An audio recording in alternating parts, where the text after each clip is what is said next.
পৃথিবীতে প্রথম খুন, প্রথম হত্যা এবং প্রথম মানুষের কবরস্থ করার ব্যবস্থা এই কুরবানির মাধ্যমেই সূচনা হয়েছিল। যেটা আদম নবী পৃথিবীর সর্বপ্রথম মানুষ, তাদের সন্তান দ্বারাই তাম পৃথিবীর সমস্ত মানুষের জন্মের সূত্রপাত।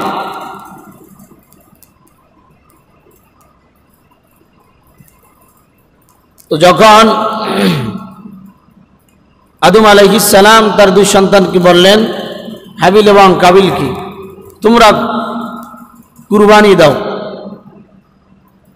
যার কুরবানি আল্লাহ তাআলা কবুল করবে তিনি সুন্দরী যে মেয়েটা তাকে বিবাহ করতে পারবে, আকলিমা। হাবিল এবং কাবিল দুজনেই কুরবানি করলো। একজন ছিল চাষি, কৃষক, আর একজন ছিল রাখাল, মহিষ, ভেড়া, বিভিন্ন পশু, গবাদি পশু পালন করতেন।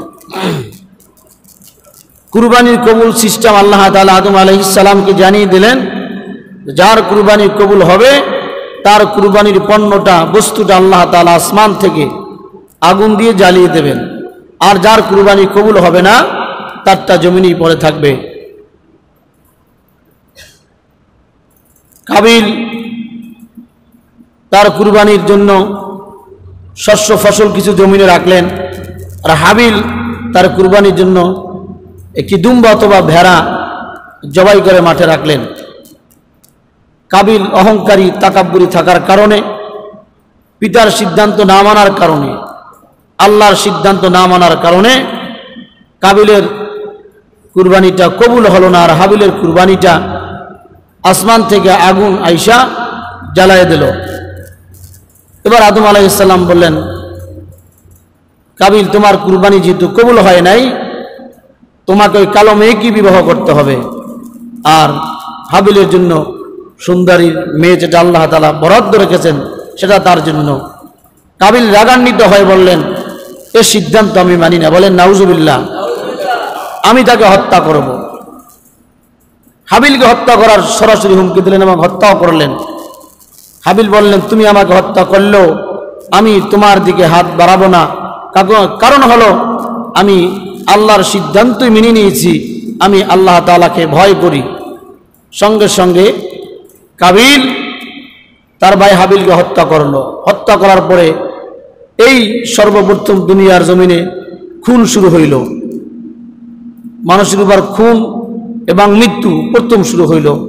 তার লাশ কিভাবে গোপন করবে, কিভাবে ছাপাইবে, এর আগে তো কখনো মানুষ দাফন কাফন হয় নাই।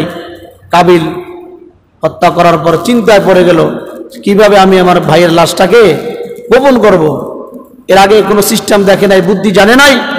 তো আল্লাহ তাআলা একটা কাক পাঠাইলেন, একটা কাকের মৃত্যু হয়েছে, আর একটা কাক পাঠাইলেন ওই কাককে মাটির মধ্যে দাফন করার জন্য।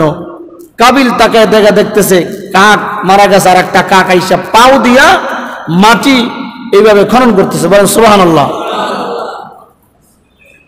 কাক আইসা মাটি পাও দিয়া খনন কইরা ওই কাককে ঠোক দিয়া ঠোকরাইয়া ওখানে মাটি দিলেন। কাবিল দেখা সেও মাটি খনন কইরা তার ভাই হাবিলকে ওখানে দাফন করলেন। আল্লাহ তাআলা হাবিলকে জান্নাতের মেহমান বানাই দিলেন, আর কাবিল আল্লাহর সিদ্ধান্ত না মানার কারণে সে হয়ে গেল জাহান্নামী।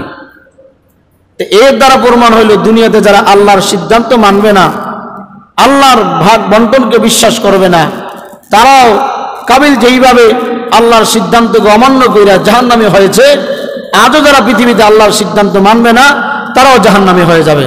কি বলেন, ঠিক না ঠিক? এটা হলো আদম আলাইহিস সালামের কুরবানির সিস্টেম, শুরু এবং শেষ। আমরা যেই কুরবানি পালন করি এটা হলো আমাদের জাতির পিতা হযরত ইব্রাহিম আলাইহিস সালামের কুরবানির ধারাবাহিকতা। ইব্রাহিম আলাইহিস সালাম আল্লাহ পাকের যতগুলা নবী ছিলেন তার মধ্যে একজন অন্যতম মর্যাদাপূর্ণ এবং দামি একজন নবী হযরত ইব্রাহিম আলাইহিস সালাতু ওয়াস সালাম। ইব্রাহিম আলাইহিস সালামের নবুয়তি প্রাপ্তি হওয়ার আগ থেকে নিয়ে মৃত্যু পর্যন্ত ইব্রাহিম আলাইহিস সালামকে প্রত্যেকটা ধাপে ধাপে পরীক্ষা দেওয়া লাগছে। সমস্ত নবীরাই পরীক্ষা দিয়েছেন, কোন নবী পরীক্ষা দেওয়া ছাড়া নবী হতে পারে নাই। আপনার নবী আমার নবী মুহাম্মদ রাসূলুল্লাহ সাল্লাল্লাহু আলাইহি ওয়াসাল্লামও পরীক্ষা দিয়েছেন। ইব্রাহিম আলাইহিস সালামের পরীক্ষাগুলো ছিল সমস্ত নবীর পরীক্ষার থেকে ব্যতিক্রম, যার কারণে আল্লাহ সুবহানাহু ওয়া তাআলা ইব্রাহিম আলাইহিস সালামের ঘটনাকে, ইসমাইল আলাইহিস সালামের ঘটনাকে, ইয়াকুব আলাইহিস সালামের ঘটনাকে, ইসহাক আলাইহিস সালামের ঘটনাকে কোরআনের মধ্যে ব্যাপকভাবে উল্লেখ করেছেন, যাতে করে পরবর্তী উম্মতেরা মুহাম্মদ রাসূলুল্লাহ সাল্লাল্লাহু আলাইহি ওয়াসাল্লাম উম্মতেরা এগুলো শোনার পরে তাদের থেকে, এই ঘটনা থেকে শিক্ষা অর্জন করতে পারে, যেন তাদের জীবনকে পরিবর্তন করতে পারে। বাতিল আসবে, কুফর আসবে, ঝড় আসবে, তুফান আসবে, তারপরে যেন মুসলমান তার ঈমান থেকে দূরে চলে না যায়। এটাই ছিল ইব্রাহিম আলাইহিস সালামের পরীক্ষা। সুবহানাল্লাহ বলেন। একের পর এক পরীক্ষা, বিশাল বড় পরীক্ষা হলো নমরুদ আর ইব্রাহিম আলাইহিস সালামের মধ্যে। এই জন্যই ইব্রাহিম আলাইহিস সালামকে খলিলুল্লাহ বলা হয়, আর আপনার নবী আমার নবী মুহাম্মদ রাসূলুল্লাহ সাল্লাল্লাহু আলাইহি সাল্লামকে হাবিবুল্লাহ বলা হয়। ইব্রাহিম খলিলুল্লাহ আর মুহাম্মদ রাসূলুল্লাহ হাবিবুল্লাহ। খলিলুল্লাহ মানে হলো যিনি আল্লাহর সন্তুষ্টির জন্য যাহা কিছু করা দরকার সব করতে পারেন, আর হাবিবুল্লাহ মানে হলো মুহাম্মাদের খুশির জন্য, সন্তুষ্টির জন্য যাহা কিছু করা দরকার আল্লাহ তাআলা সব করতে রাজি হন। সুবহানাল্লাহ জোরে বলেন। খলিলুল্লাহ মানে ইব্রাহিম খলিলুল্লাহ আল্লাহকে সন্তুষ্ট করার জন্য যাহা কিছু করা দরকার সব ইব্রাহিম করতে প্রস্তুত, আর মুহাম্মদ রাসূলুল্লাহকে খুশি করার জন্য, সন্তুষ্ট করার জন্য যাহা কিছু করা দরকার আল্লাহ তাআলা সব কিছু করার জন্য প্রস্তুত। এটা হলো হাবিবুল্লাহ আর খলিলুল্লাহর মধ্যে পার্থক্য। ইব্রাহিম আলাইহিস সালামের পরীক্ষা শুরু। ইব্রাহিম নবী কালেমার দাওয়াত দেয়, একের পর এক দাওয়াত, নির্যাতন। তো নমরুদ কোনোভাবেই ইব্রাহিম আলাইহিস সালামকে নবী মানতে মানে না, নবী মানতে রাজি না। এক পর্যায়ে নমরুদ নামের বেঈমান আগুন জ্বালাইল, আগুন, বিশাল আগুন ধাউ ধাউ করে জ্বলতেছে। নমরুদের সেনা সৈন্যরা ইব্রাহিম আলাইহিস সালামকে শুলের মধ্যে চড়াবে, কিন্তু ইব্রাহিম আলাইহিস সালামের চেহারার মধ্যে কোনো ভয় নাই, কারণ ইব্রাহিম কার নবী? জোরে বলেন। খলিলুল্লাহ, তিনি সব ত্যাগ বিসর্জন মেনে নিতে রাজি। আগুন ধরানো হলো, ধাউ ধাউ করে আগুন জ্বলতেছে, আর শুলির মধ্যে ইব্রাহিম আলাইহিস সালামকে চড়ানো হয়েছে। নমরুদের লোকজন সবাই দেখতেছে ধাউ ধাউ করে আগুন জ্বলে, কিন্তু ইব্রাহিম আলাইহিস সালাম আগুন তাকে কিছুই করতে পারতেছে না। সুবহানাল্লাহ বলেন। আগুন ঠিকই জ্বলে, কিন্তু ইব্রাহিম নবী পড়ে না। এদিকে আল্লাহ তাআলা আগুনকে অর্ডার করছে, আগুন তুমি জ্বলবা ঠিক, মানুষ দেখবে আগুন জ্বলতেছে, কিন্তু তোমার তেজ, তোমার ক্ষমতা ইব্রাহিমের একটা পশমও পড়তে পারবে না। এটা আমি আল্লাহ তাআলার সিদ্ধান্ত। সুবহানাল্লাহ। নমরুদ ডাক দিয়ে বলে, কিরে আগুন, তোর মধ্যে কি কোনো তেজ নাই? তুই কি ইব্রাহিম আলাইহিস সালামকে জ্বালাইতে পারো না? আগুনের জবান আল্লাহ তাআলা খুলে দেয়। আগুন ডাক দেয়া বলে, নমরুদ রে, আমি আগুনের এমন পাওয়ার, এমন তেজ, আমি আগুন তুমি নমরুদের পেই সমস্ত রাজ্য, তোমার এই ক্ষমতা মুহূর্তের মধ্যে জ্বালাইয়া শেষ করতে পারি, কিন্তু ইব্রাহিম আলাইহিস সালামের একটা পশম পরারও ক্ষমতা আমি আগুনের নাই। কুনি ওয়াবারদাও সালামান আলা ইব্রাহিম। আল্লাহ বললেন, আগুন তুমি ইব্রাহিমের জন্য আরামদায়ক হয়ে যাও, শান্তিদায়ক হয়ে যাও, আরামদায়ক হয়ে যাও। মানে হলো আগুন তুমি এমন ঠান্ডা হবা না যে ইব্রাহিম সহ্য করতে পারবে না। আগুন তুমি এমনও গরম হবা না ইব্রাহিম আলাইহিস সালামের গরম তাপ সহ্য করতে পারবে না। বলেন, এটা কার সিদ্ধান্ত? আরো জোরে বলেন। ইব্রাহিমের ধাপে ধাপে পরীক্ষা। যৌবন বয়স পার হইয়া ইব্রাহিম নবী যখন বিবাহ শাদী করলেন, সন্তান নাই। ইব্রাহিমের বয়স হইল 90 বছরের কাছাকাছি, আর ইব্রাহিম আলাইহিস সালামের স্ত্রী হাজেরার বয়স হইল 80-র কাছাকাছি। দুজনই বৃদ্ধ বৃদ্ধ আর বৃদ্ধা হয়ে গেছে, অর্থাৎ দুইজন স্বামী স্ত্রী এমন একটা পর্যায়ে পৌঁছে গেছে সন্তান জন্ম দেওয়া অথবা গর্ভে ধারণ করার মতো কোনো বয়স নাই, এত বুড়া হয়ে গেছে। কিন্তু ইব্রাহিম আলাইহিস সালাম তার মনের মধ্যে সন্তানের খুব আশা, যত বয়স হয় ততই আল্লাহর কাছে সন্তানের জন্য দোয়া করে, রব্বি হাবলি মিনাস সলিহিন, ও আল্লাহ তুমি আমাকে নেককার সন্তান দান করো। কি সন্তান? জোরে বলেন। এই জন্য প্রত্যেকটা মানুষ ইব্রাহিম আলাইহিস সালামের দোয়া থেকে শিক্ষা গ্রহণ করো।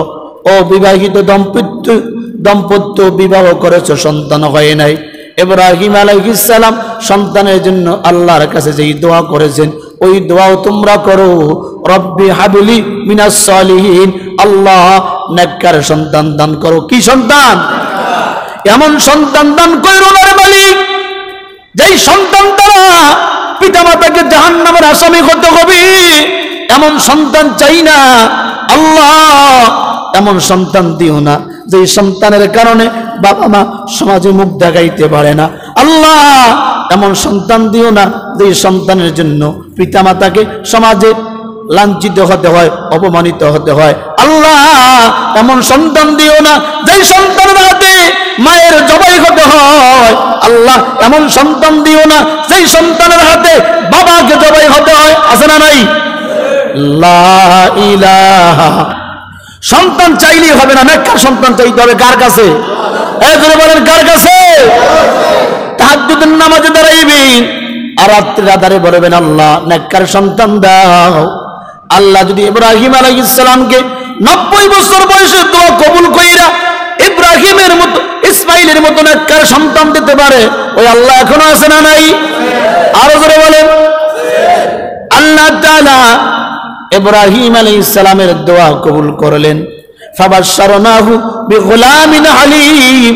ও ইব্রাহিম তুমি নেককার সন্তানের জন্য আমি আল্লাহর কাছে দোয়া করছো, ফাবাশশারনাহু বিগুলামিন হালিম, তুমি সুসংবাদ শুনে নাও, তোমাকে আমি আল্লাহ তাআলা নেককার সন্তান দান করলাম। দোয়া কবুল কইরা হযরত ইসমাঈল আলাইহিস সালাতু ওয়াস সালাম মা হাজেরার গর্ভে চলে আসছে। সুবহানাল্লাহ বলেন।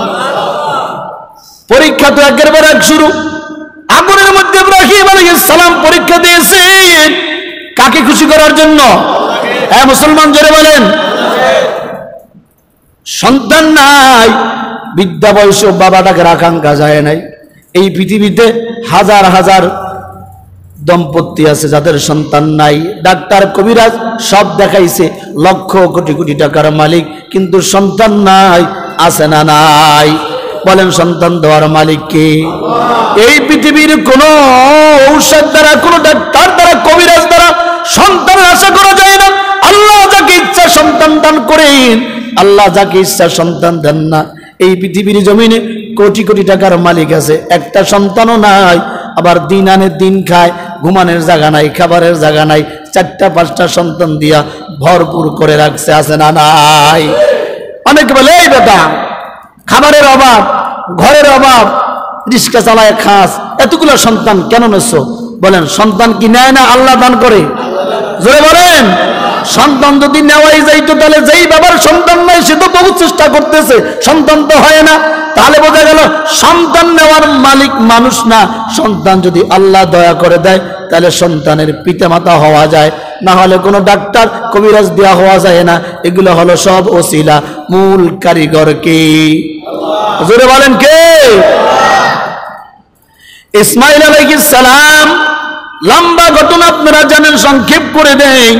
দুনিয়ার মধ্যে জন্ম হইলেন, জন্ম হওয়ার কয়েকদিন পরে আবার পরীক্ষা শুরু হয়ে গেল। আল্লাহ বললেন ইব্রাহিম বৃদ্ধ বয়সে সন্তান পেয়েছো, তোমার তো আমি আল্লাহ কবুল করেছি। সন্তান পাইয়া দেখি আমি আল্লাহর আদেশ তুমি কতটুক মানো, আমার প্রতি তোমার কতটুক ভালোবাসা আছে।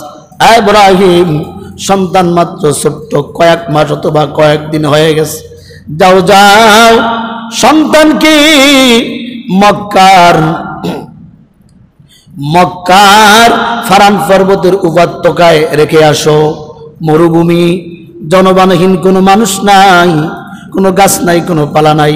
ফারান পর্বতের উপত্যকায় ছেলে ছোট, কথা বলতে পারে না, দুধ পান করে। কে বলছে নির্দেশ? জোরে বলেন।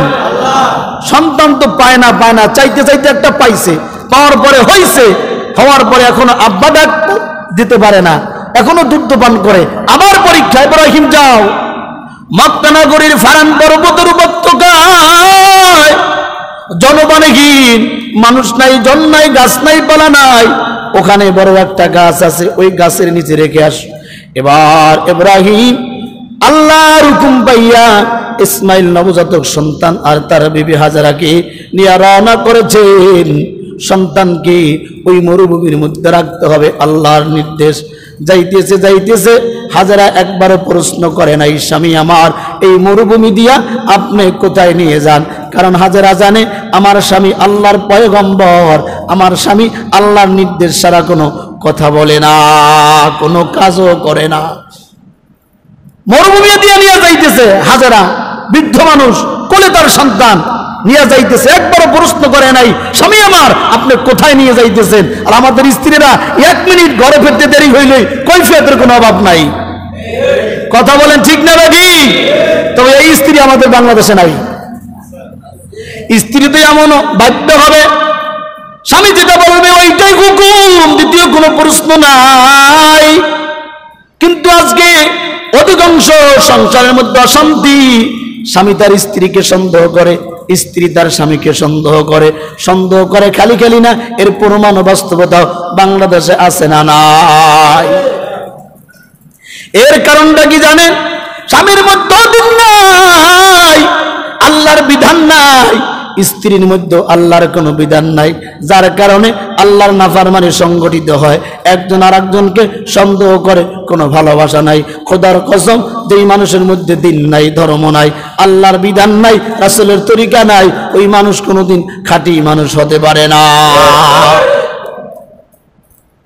ভাইরা আমার, হাজারা ইসমাইল ছোট্ট বাচ্চাকে কোলে নিয়ে মরুভূমির মধ্যে, মক্কার ফারান পর্বতের উপত্যকায় বড় একটা গাছ, ওইখানে ইব্রাহিম আলাইহিস সালাম নিয়া রাইখা রওনা করেছেন।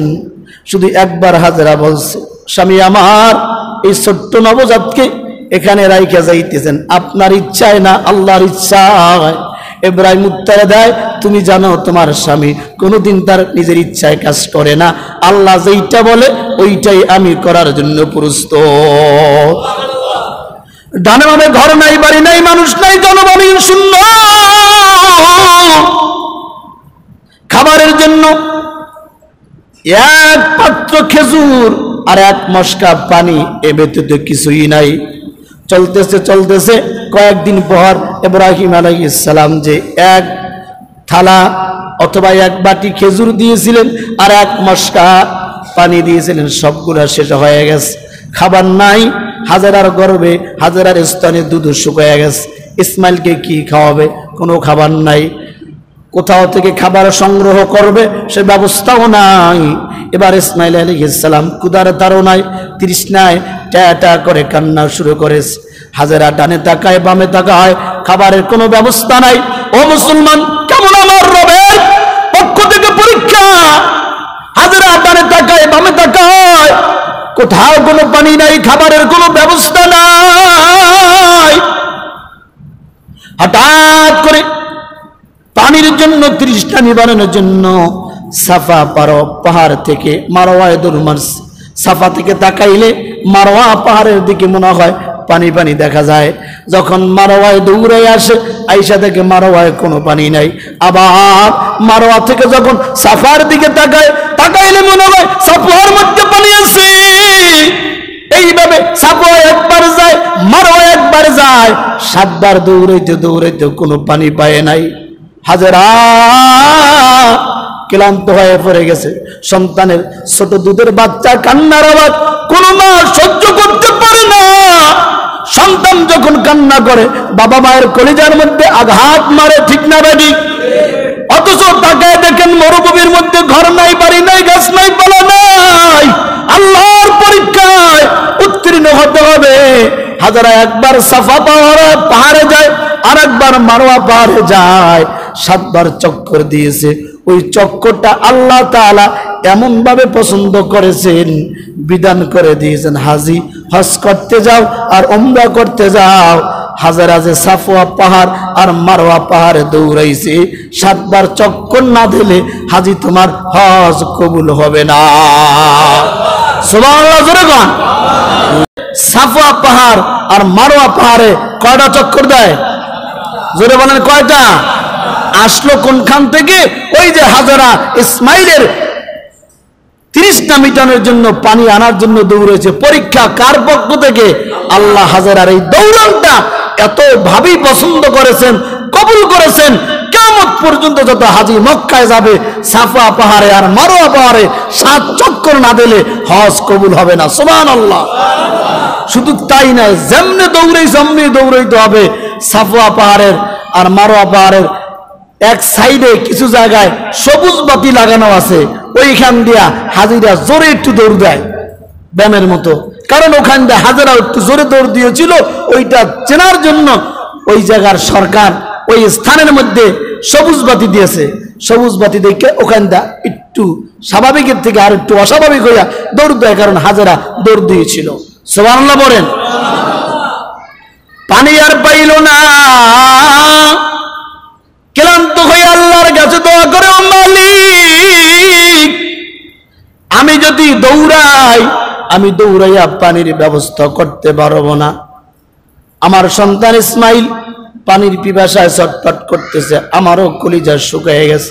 আল্লাহ, তুমি তৃষ্ণা নিবারণের, ক্ষুধা নিবারণের ব্যবস্থা করে দাও। এই কথা বলতে বলতে ইসমাইল আলাইহিস সালাম কান্না করতে করতে কান্না করতেছে। দেখবেন বাচ্চারা যখন কান্না করে তখন 2টা পাও কিন্তু এইভাবে পাছড়ায়। কি বলেন, পাছড়ায় কিনা? লড়ে লড়ে লড়ে। হঠাৎ করে তাকায় দেখে মা হাজেরা ইসমাইল আলাইহিস সালামের পায়ের আঘাতে ওই মরুভূমির মধ্য থেকে পানির ফোয়ারা বের হতে শুরু হয়ে গেছে। পানির ফোয়ারা বের হতে শুরু করেছে। এত পরিমাণ পানি, হাজেরা পানি তৃপ্তি সহকারে পান করলেন, ইসমাইল আলাইহিস সালামকে পান করাইলেন, মটকো ভরে পানি রাখলেন। এখন দেখতেছে পানি সব থই থই তলায়া যাবে। এখন ওই জায়গার ভাষায় হাজেরা বললেন জমজম, মানে থাম থাম। জমজম আমরা বলি জমজম, হাজেরা বলেছিল জমজম মানে পানি থামো। ওই সময় যদি হাজেরা এই কথা না বলতে, পানি উঠতে উঠতে সারা দুনিয়া পানিতে তলায় যাইত। কিন্তু এমন ভাবে পানি থামছে, কিয়ামত পর্যন্ত মানুষ পান করবে, তারপরও জমজম কূপের পানি কখনো শেষ হবে না। আল্লাহু আকবার। কারণ এই জমজম কূপের পানির মূল কূপ হলো হাউজে কাউসার। ইসমাইল আলাইহিস সালামকে পান করাইলেন, মা হাজেরা পান করলেন, আর জবান দিয়ে বললেন জমজম মানে থামো। ওই জমজম কূপের পানির মধ্যে বারাকাত। নবী বলেছেন জমজম কূপের পানি তোমরা দাঁড়াইয়ে পান করবা, দাঁড়াইয়ে পান করে সুন্নাত। যেই নিয়ত করে পান করবা, আল্লাহ তাআলা ওই নিয়তকে পুরা করবেন। সুবহানাল্লাহ। হাজিরা যখন কাবাঘর তওয়াফ করে, প্রচন্ড গরম, ধাক্কা ধাক্কি, এর পাশে জমজমের পানির কল দেওয়া আছে, অন টাইম গ্লাস দেওয়া আছে। 7 চক্কর দিয়া ক্লান্ত হয়ে যায়, হাঁপায়া যায়। যখনই 1 গ্লাস পানি পান করে, সঙ্গে সঙ্গে হাজির ক্লান্তি দূর হয়ে যায়। সুবহানাল্লাহ। কারণ হাজি তো দুনিয়ার কোনো পানি পান করে নাই, ওটা হলো জমজম। এর মূল কুয়া হলো কোথায়? হাউজে কাউসার। আল্লাহ পাক আমাদের প্রত্যেককে ওই জায়গায় যাওয়ার তৌফিক দান করেন। আর জোরে বলেন ভাইরা আমার। লম্বা ঘটনা সংক্ষেপ করে দেই। এই পরীক্ষা শেষ হওয়ার পরে ইসমাইল আলাইহিস সালামের বয়স যখন 13 অথবা 14, এখন আবার ইব্রাহিমকে আল্লাহ অর্ডার করলেন আরো তোমাকে পরীক্ষা দিতে হবে। কারণ ইব্রাহিম তো খলিলুল্লাহ, আল্লাহর সন্তুষ্টির জন্য, আল্লাহর বিধান মানার জন্য যা কিছু করা দরকার করার জন্য প্রস্তুত। 13 অথবা 14 বছর বয়স হয়েছে, বাবার সাথে সন্তান হাটে যাইতে পারে, বাজারে যাইতে পারে, বাবার ছোট্ট ছোট্ট কাজগুলা সন্তান সাহায্য করতে পারে, হেল্প করতে পারে। এবার আল্লাহ তাআলা ইব্রাহিম আলাইহিস সালামকে বললেন, ও ইব্রাহিম, ইসমাইল আলাইহিস সালামকে আমি আল্লাহর জন্য কুরবানি করতে হবে। স্বপ্নের মধ্যে দেখাইলেন, ইব্রাহিম, তোমার বৃদ্ধ বয়সের সন্তান আমার কাছে চাইছো, আমি দিছি, এখন দেখি সন্তানের ভালোবাসা বেশি না আমি আল্লাহর ভালোবাসা বেশি। এটাই তো পরীক্ষা। এই জন্য আল্লাহ তাআলা বলেন, লা ইয়ানালুল্লাহা লুহুমুহা ওয়ালা দিমাউহা ওয়ালাকিন ইয়ানালুহুত তাকওয়া মিনকুম। ও মুসলমান ইমানদার, তোমাদের কুরবানির পশুর গোশত, রক্ত, মাংস এগুলা আমি আল্লাহর দরবারে কিছুই পৌঁছায় না, বান্দা পৌঁছায় তোমার মনের তাকওয়া। তুমি যে বড় বড় গরু কাটছো, বরকি জবাই করছো, ভেড়া জবাই করছো, দুম্বা জবাই করছো, এগুলার পশম, রক্ত, গোশত আমি আল্লাহর কাছে কিছু যায় না, যায় তোমার মনের তাকওয়া, তোমার মনের খবর। তুমি কি জন্য কুরবানির দিন পশু জবাই করলা? দুনিয়ার মানুষকে দেখাবার জন্য না আমি আল্লাহকে সন্তুষ্ট করার জন্য, ইব্রাহিম আলাইহিস সালামের সুন্নাতকে জিন্দা করার জন্য। গরু জবাই করা, পশু জবাই করে, এটা তো মাস, একটা ফর্মালিটি, একটা সিস্টেম, কিন্তু মূল কুরবানি হলো কিসের? মনের। এইজন্য আল্লাহ বললেন, লা ইয়ানালুল্লাহা লুহুমুহা ওয়ালা দিমাউহা ওয়ালাকিন ইয়ানালুহুত তাকওয়া মিনকুম। বান্দা, তোমার কুরবানির পশুর রক্ত, গোশত, পশম এগুলো আমি আল্লাহর দরবারে কিছু পৌঁছায় না, পৌঁছায় বান্দা তোমার মনের খবর। স্বপ্নের মাধ্যমে ইব্রাহিম আলাইহিস সালামকে আল্লাহ জানায় দেয়, ফালাম্মা বালাগা মাহুস সায়া ক্বালা ইয়া বুনাইয়া ইন্নী আরা ফিল মানাম আন্নী আযবাহুকা ফানজুর মাযা তারা। স্বপ্নে দেখার পর ইব্রাহিম আলাইহিস সালাম ইসমাইলকে ডাকতেছে, ইসমাইল, আমি তো আল্লাহর পক্ষ থেকে আদিষ্ট হয়েছি, আমি স্বপ্নে আমাকে দেখানো হয়েছে, ইসমাইল তোমাকে আমি আল্লাহর জন্য কুরবানি করতেছি, এই ব্যাপারে তোমার মতামত কি? আল্লাহু আকবার। সরাসরি বলতেছে, আমি স্বপ্ন দেখছি, আল্লাহ আমাকে স্বপ্নে দেখাইছে আমার প্রিয় বস্তু, আমার প্রিয় বস্তু তুমি ছাড়া আমার প্রিয় বস্তু পৃথিবীতে আর কোনো বস্তু নাই, তুমি আমার সবচেয়ে আদরের, তুমি আমার সবচেয়ে সোহাগের, তুমি আমার সবচেয়ে কাছের, তোমার সাথে আমার কলিজার সম্পর্ক, তোমার কুরবানি আল্লাহ চেয়েছে, এই ব্যাপারে তোমার কোনো বক্তব্য আছে, তোমার মতামত আছে?